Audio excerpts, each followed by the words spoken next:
welcome to MeowMix, the Carolina Panthers podcast. My name is Steven. My name is Jerry. And we are here to recap preseason game number 1, where the Carolina Panthers defeat the Washington Commanders 23-21 in a last 30 seconds or so field goal by Zane Gonzalez.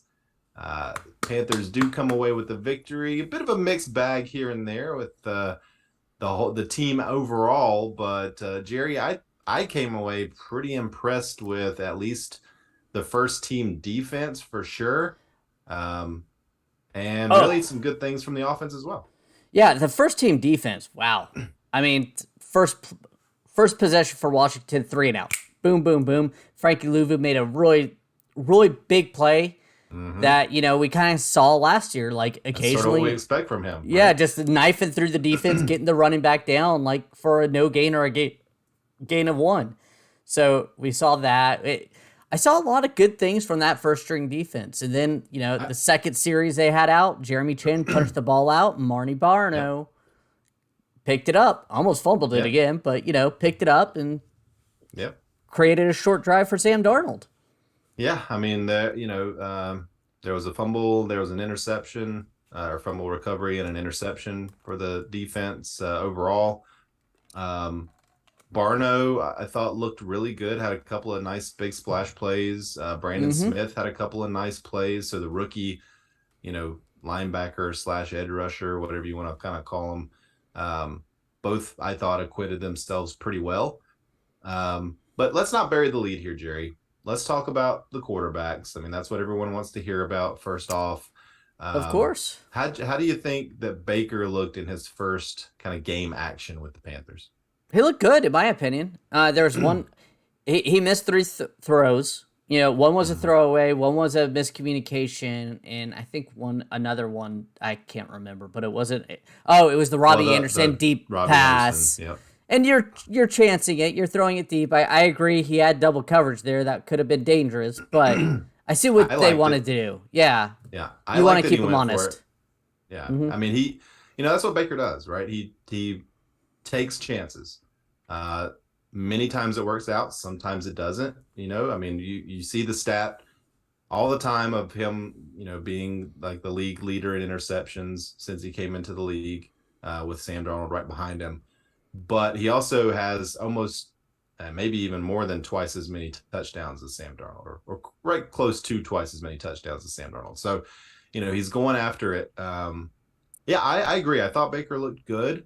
I thought he had a couple of third down conversions. That was a place that our quarterbacks really struggled with last year. He made a one really nice throw to Shi Smith, kind of a crossing route. He had a little scramble. Looked fine there.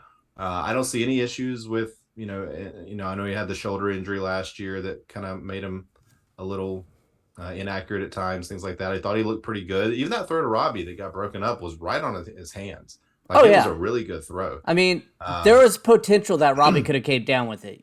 It was a dangerous throw because there was coverage. A better receiver would have caught that. DeAndre Hopkins in his prime easily would have came down with that. We'll put it that way. That's a touchdown, right? No. Stop that. Stop that here and now. He did have the miscommunication. I think it was Zylstra running down the left side. I'm not sure who that was on, if that was on Baker or Zylstra. But honestly, I was expecting to see something like that. That happens. That happens in the regular season. It does. Yeah, it absolutely does. So, really impressed with Baker. Nothing I saw made me feel differently about him. He moved the chains. That play on Shi Smith, that was a 3rd and 3 from our 30. That could have easily ended our drive last year. And it didn't. He kept the offensive line, first team offensive line did okay, but they still gave up pressure. They gave up pressure, which is something I'll talk about later on. But they gave up pressure, and Baker Mayfield kept staying in there. He kept making the throws. I mean, unfortunately, it came away with only 3 on that drive, but... Yeah, but you know what? Washington got the ball first. We scored first. That's always a win in my book. So Yeah. and he drove the team down the field. They started at their own 23, went all the way down to the Washington 23, kicked a field goal. So good job there. There was one of those plays was a fumble. Again, just learning your players. Baker fumbled the snap. Just learning your players, learning things like that are going to happen in the preseason. Yeah, he shouldn't be taking snaps from Pat Elflein in there anyways at this point, in my opinion. True. But that was on Baker. I don't want people to say that I'm calling out Elflein. I've had many more missed blocks for Elflein than Yeah. That snap is not why we think Pat Elflein should not be there. Let's just be clear. The next drive for Washington, that's the fumble, and then Sam gets a gift. Yeah. Starting inside your own 20 basically. Yeah, but let's be honest, he couldn't do those last year. True. We got field goals out of those possessions last year, but he had a really nice throw to Rashard Higgins. Beautiful thrown ball. Great throw. Touchdown. Great throw. And nice catch by Higgins, over the shoulder catch. That 2 plays and 7 points, you're taking that every time. I don't care who the quarterback is. So nice job there. Then we saw the real Sam, I think, on the next Panthers possession where I want to give Sam a pass on this. Okay. The play calling and offensive line did not help him. It was 2 plays up the middle, no yards, 3rd and 10. Yeah, that's bad play calling. I don't know why. Well, let's be fair to the play calling in that Matt Rule was very clear that you were not going to see anything special wise offensively. I'm not knocking that. I'm saying you could throw the ball on 1st down or 2nd down. That is something I do feel like Ben McAdoo. I agree. I know it's preseason, but I do worry that I'm going to see way too much running up the middle on 1st and 2nd down, even when you don't gain yards. That is a fear of mine. Maybe because I've been cursed by Ron Rivera in so many years and John Fox that it does seem like that's a theme for the Panthers. Yeah. No DJ Moore in this game. Obviously, no Christian McCaffrey in this game. No Shaq Thompson. No Marquise Haynes. J.C. Horn.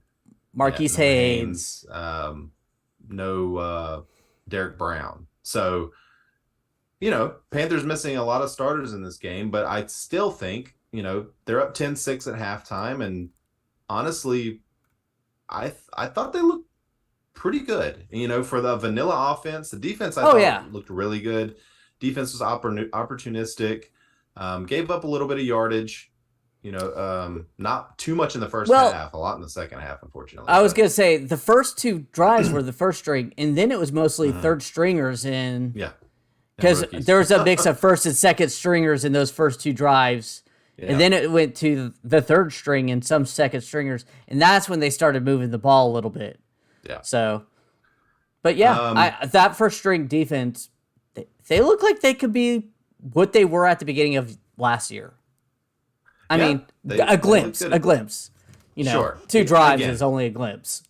And it's preseason. It's against Washington. That's probably not going to win a ton of games this year. So we're not going to get too excited about this. But again, this is all we have right now so far. So we're going to get a little excited about it because it was nice to see. This is the type of game, and again, I know it's preseason, but this is the type of game the Panthers lose last year, right? Where they absolutely. The second half, as we see in most second halves with the Panthers, the game kind of gets away from them in the 4th quarter. Although the 3rd quarter was strong for the Panthers. They were up 20-6 at one point in the 3rd quarter. So, has Matt Rule learned some lessons? I don't know. Too early to tell, probably. I would say definitely too early. Early results are good. Yeah, but PJ Walker played way too much, in my opinion. Yeah, let's talk about that. PJ came in towards the end of the 2nd quarter, played almost the whole 3rd quarter. Looked like PJ Walker, looked fine. He almost throws interceptions all the time because of his bad decision making. But he also moved makes the good ball up and plays. down the field. Yeah, moved the Yeah. ball up and down the field. He was 10 for 19, 136 yards, by far the most passes, by far the most yardage. Made a couple of nice throws, honestly. I mean, that's what PJ does. That's what he gives you, right? He gives you some dynamic plays. He had a nice scramble, but he throws the ball right at defenders sometimes. Here you And go. we saw that. So, but honestly, between uh, Baker, Sam, and PJ, the Panthers are winning 20-6. Yeah. And then Matt Corral comes in, And and Sam things change a Howell. little bit. And Howell Sam comes in, Howell. yeah. Yeah. So Matt Corral, Jerry, we were kind of texting a little bit during the game. Not exactly what we wanted to see from Matt Corral. Not at all. I mean, he looked overwhelmed. The offensive line at this point looked completely overwhelmed. I mean, they were just, the pass rushing for Washington was just in his face the whole time he took a snap. And Matt Corral kept throwing it behind the receivers. The receivers weren't catching anything. Yeah. I mean, he went 1 for 9, 11 yards. I mean, and this is kind of the problem. Why are you playing PJ Walker out there so much when you're supposed to be developing Matt Corral? Get Matt Corral behind the better offensive line, the better pass catchers, not the guy you signed 2 days ago. Yeah. He's supposed to be the future, but there's so many brain dead coaching decisions by this coaching staff. The offensive line. Sorry. What? Go ahead. Yeah. I mean, I get it. It's and to Matt Corral, to put it into context, he's playing with the third and fourth strings, a lot of guys that are not going to make the team. But he's also playing against Washington's third and fourth string, a lot of guys that aren't going to make the team. So really it should even out. The only thing that I can think about playing PJ Walker when he played them and how much he played them was because they knew Matt Corral was probably not going to be able to do a lot. And they wanted to get a good look at some of the offense with a somewhat competent quarterback behind center. Keith Kirkwood, maybe some of the offensive linemen that were in there with PJ. That's the only thing I can think. That's the only way it makes any sort of sense to play PJ as much as they played him, was to get a better look at some of those other guys. Because you knew when Matt Corral was going to come in there that things were going to kind of fall apart. So are they just going to keep 4 quarterbacks? I mean, I'm trying to think of their logic here. I mean, that's the thing is that they know they're keeping Matt Corral, so whatever he does really doesn't matter. But the guys that they wanted a real look at in the second, third quarter, they wanted a QB that could get the ball out, that knew the offense a little bit, that has some skills, has some NFL experience throwing the ball. That's the only thing I can think of. It's the only way that I can make it make sense. You get it? I don't like it. I disagree with it, but that's the only thing I can think of. My thinking is Matt Rule knows he's going to have to cut PJ Walker. He knows it, and he's trying to get tape for him so he can catch on with another team. And that very well could be it too. Yeah, that's what I think is happening. But back to my bigger complaint: the offensive line. They look disheveled. They don't have any chemistry right now, and it goes back to my thought of, why are you putting Pat Elflein and Michael Jordan starting? Why is Brady Christensen starting left tackle? Get the guys you want to start there that are good. They're good players. They're not scrubs.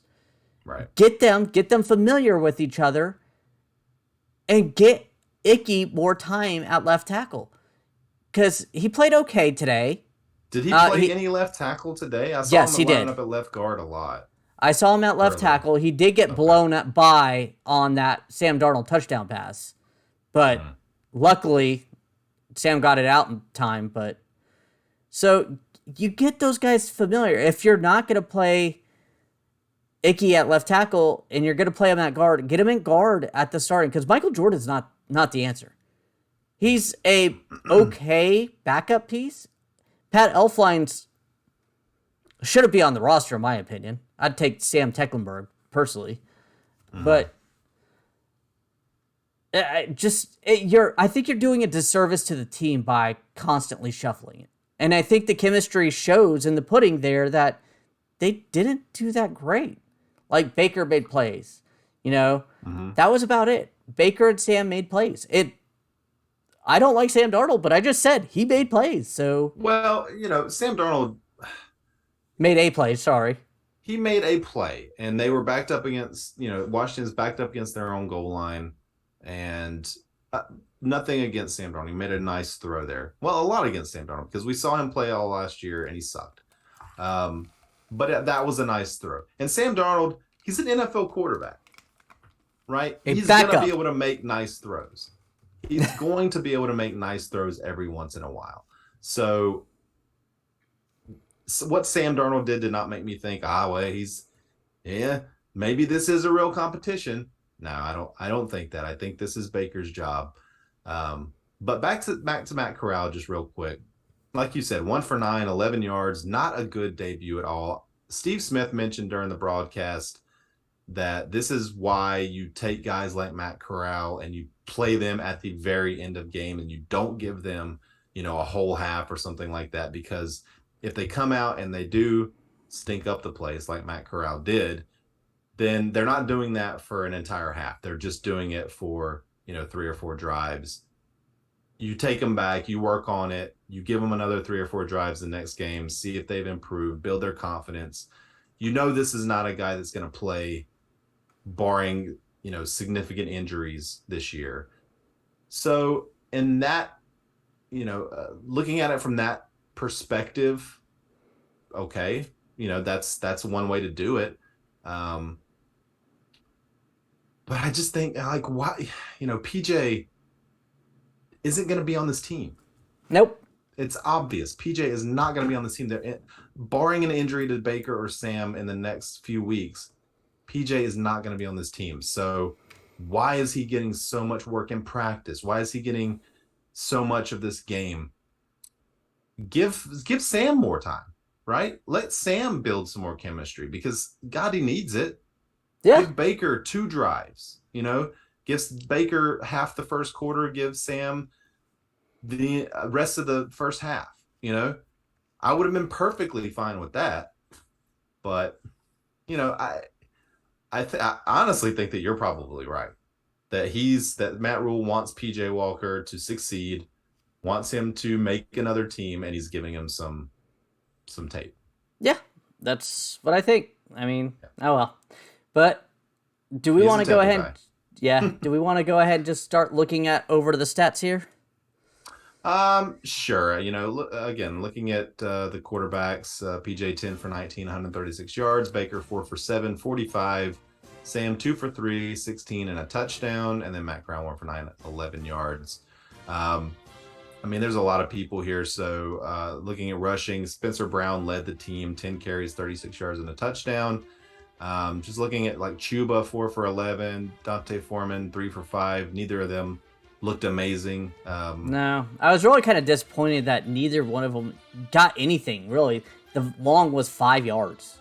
But again, there was nothing exciting happening here. They were just running the ball up the middle. That's pretty much it.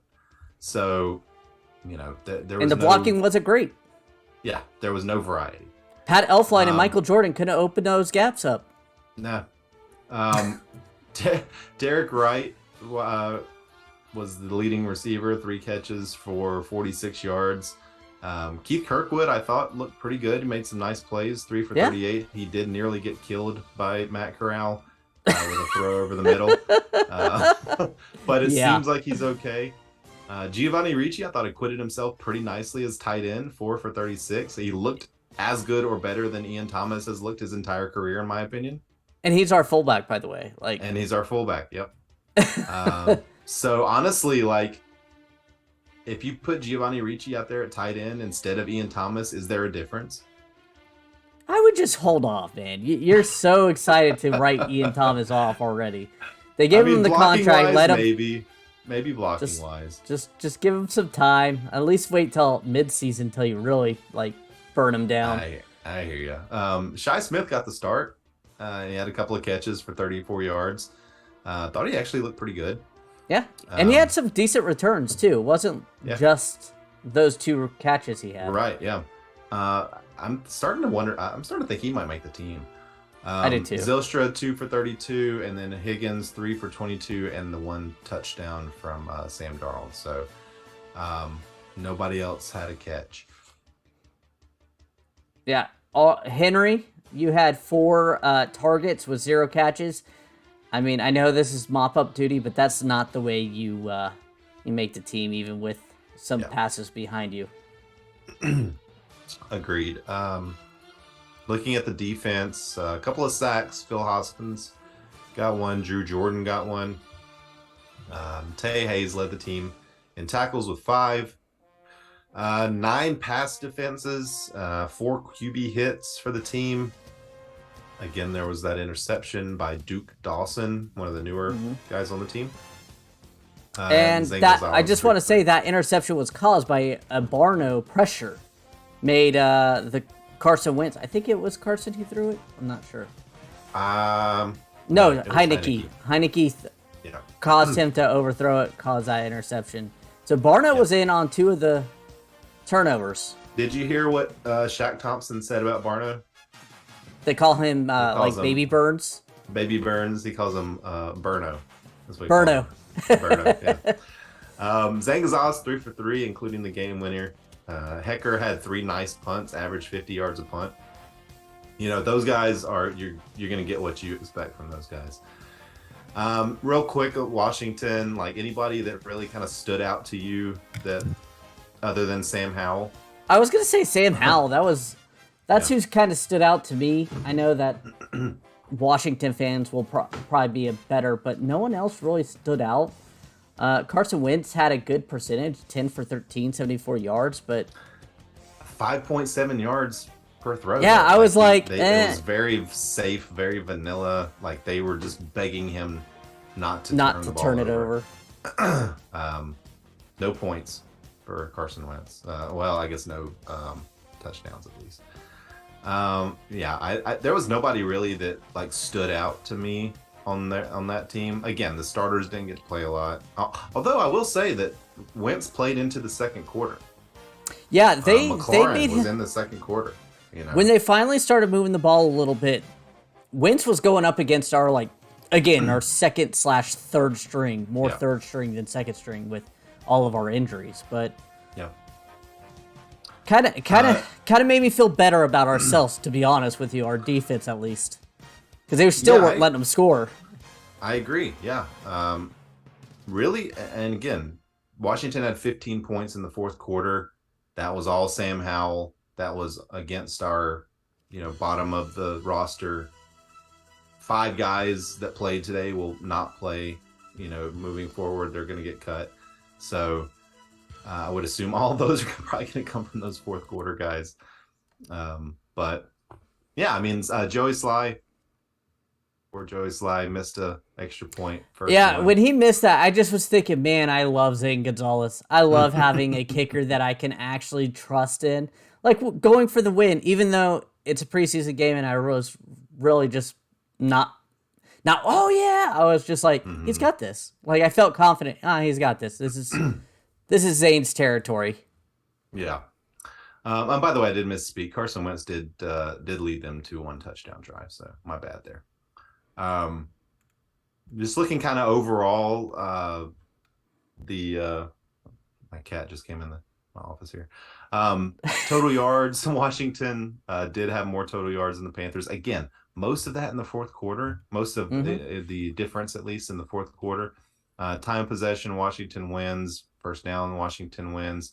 Turnovers, though, Carolina forced that's gave up 0. And that's a big thing that Phil Snow has commented on, that this defense has to get turnovers this year, unlike last year. So, yeah, they did that. Yeah. Panthers only with 4 penalties as well, which, and again, I think a lot of those were towards the fourth quarter game. So, yeah. Really, really was impressed by that. It was a pretty clean game overall, honestly. Even Washington only had 6, so 10 penalties. I also felt like the refs kind of let them. I saw a couple offsides and false starts that just weren't called. Yeah. I saw a couple of holds, maybe a pass interference on the Yeah. Panthers. I thought that could have been called. So yeah, I much prefer this, by the way. If this is what the go Oh, forward me model too. is for referees, is more hands off. I'm all for that. So Nothing I don't was expect that to be the egregious. case. Right. Yeah, there was no Saints. Was it Saints Rams or whatever that was at Yeah. the end of the playoff games a few years ago? And they did call the face mask when they ripped off Matt Corral's helmet. They even did though call that one. even though the Commando fans were all like, boo, Yeah, I was I like, like that dude, you're he calling them the ripped. Commandos. Man, I was hoping Yeah. to just slip that in and see if anybody caught it, but okay, you called me out on it. Of all the penalties, if that one wouldn't have been called, then we would have had a problem. They But ripped his Washington, like, helmet right fans, off. they booed, and I was like, come on, dude. He literally no longer has a helmet. Like, what are you Yeah, going to do? right. Maybe they were booing the guy that ripped his helmet off, but maybe we'll give him some credit. All right. So any other kind of thoughts about the game overall? I mean, it's a good start to the preseason. The first stringers look good. Worried about the offensive line still. I think the mix-ups is causing some chemistry issues, but the defense, I'm really looking forward to the defense. I do want to do heroes or a Okay. hero. I want to do it. Amari Barno. I think he really shocked me. I was expecting him to be good for pass downs only and stuff, but to make those two impact plays, I thought that was impressive for his first debut, especially for a guy I really thought was just going to be a pass rush specialist and not see the field much this year. Yeah, I agree. I'm going to go with Tay Hayes as my hero of the game. 5 tackles, 2 pass defenses for a guy that's only been here for A week, a maybe. few weeks. Yeah, maybe a week. I thought he looked really good. I honestly think he's probably going to make the team. He plays a corner position where we're pretty deep, but I thought he played well. And if he has a couple more games like that and a few strong weeks of practices, I could see him making the team. He's young. He's only 24. He's out of App State, so he's a local guy. But yeah, I was really impressed with him. So I'm going to give him my hero of the game. Yep. Good call. I want to give these guys that may not get much activity during the season some respect here. They get some kudos. I mean, he played really well.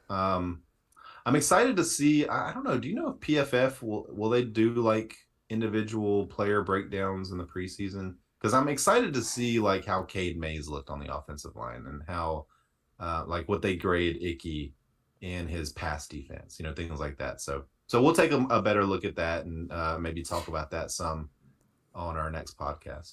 Yeah, and we're supposed to be getting actually coach footage, so maybe I'll be able to watch more of the offensive line, watch it instead of in the broadcast and see what more happened. Yeah, I definitely want to go back and look at some of these plays closer from the different angles. I'm really excited about having the coach film this year, so that's exciting. All right, well, I think that's gonna do it, Jerry. Yep, we want to thank everyone for listening. If you like the show, please let your friends know. Please follow us on Twitter at MeowMix Podcast. If you have any questions or comments, you can email us at mailbag@meowmixpodcast.com. And if you leave us a 5-star review with a comment on Apple Podcasts, we'll read it on our show. Please like and subscribe on YouTube. We'll be back probably later in the week to discuss the Patriots-Panthers preview. Too many Sure. B's. And any the Panthers Patriots game and any news that have comes any news out that happens we'll pop in for sure. I personally have a feeling that they're going to name Baker the starter either right before the Patriots game or right after. I feel like for the season or for that for the game? Season. Okay. I think after the practices until after the game. I think now it could be right after, but week. Yeah. I think sometime the following week they will. I think sometime in a week or so, week and a half, we're gonna have Baker named the starter. I'm looking forward to it. because Me I too. think that's good for the team. So, all right, everybody. Well, stay safe out there, and until next time, keep pounding.